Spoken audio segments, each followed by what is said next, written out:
Welcome back to WKYT. From Thursday through Sunday, you can check out all that is offered at the Kentucky Sport, Boat, and Recreation Show at Central Bank Center. Patriot RV of Georgetown will have a booth set up at that event. Owner Todd Meade is here to talk about it. Thanks for coming in. Hi, how are you all this morning? We're good. You going to have an RV at the show? We're hoping to have several. All right.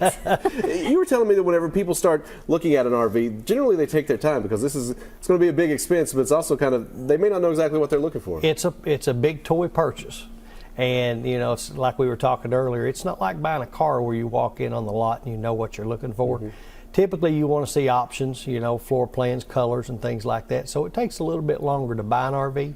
Typically, it's a week to 2 weeks, but, you know, that's what our sales staff does best at.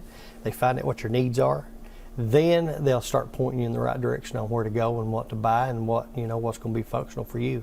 You know, what do you recommend? What are some guidelines if people are coming to you and they're interested, but they have no idea where to start? Well, you know, the first thing we do is we ask them, do you have children? You know, because they make two different types. You know, one's made for just what we call a couples coach for a husband and wife. So if you're retiring and you don't want to take the kids, you get to pick that type of coach. Now, the majority of the buyers are typically families. You know, and the thing about it is, over the last 7-8 years, the buyer is getting younger and younger and younger. You know, typically this is not your 40, 50-year-old purchase. It's typically late 20s, early 30s, and they've got young kids, so they need bunk beds.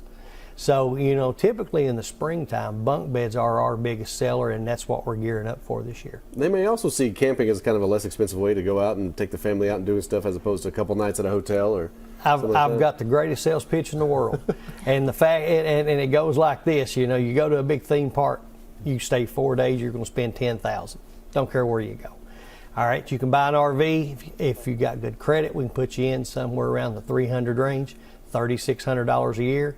You start camping in March all the way through September, and you can leave every Friday at 5 o'clock and go anywhere you want to go. There you go. So the economics works. You know, actually the RV business in the downturn economy, like we're in right now, do better because it's the absolute cheapest way that you can absolutely camp with the whole family for the least amount of money. We saw that a couple years ago. Yeah, I was going to say during the pandemic. Yeah, during the pandemic, there was more first-time buyers in the market than the history of the RV industry. So, you know, a lot of people got in it, but well, it was a safety thing too. Yeah. You know, you slept in your own bed. It ain't like going to a motel. So, you know, they felt comfortable sleeping in their own bed. So it worked out great, and a lot of people got in the market that way. So lots of opportunities for people to come talk to you all out at the boat show. We suggest that, Absolutely. But also they come out and see you all at your store. Absolutely. We got 3 locations now, one in Prestonsburg, one in Ashland, and now the newest one is in Georgetown, Kentucky. All right. All right. Thanks for coming. Thank you. Appreciate it.